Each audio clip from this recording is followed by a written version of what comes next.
Hi guys, Robin here with WTI. Let's check out these Southern Recipe small batch pork rinds.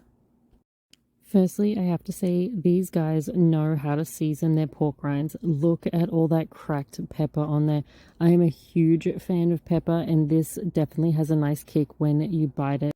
Having so many come in a box really puts my mind at ease in case I have any guests over that I always have snacks.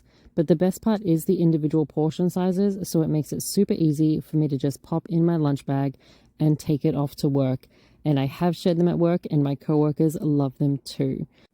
Having the smaller individual packets, it allows me to snack whenever I want and not worry about the rest of the bag going stale. Especially if I just want to watch a movie, I don't want to open a gigantic bag. These are perfect sizes. Same goes for while I'm snacking while I work from home. These seasoned pieces of absolute deliciousness really hit the spot. I think they're fabulous, but that's just my point of view.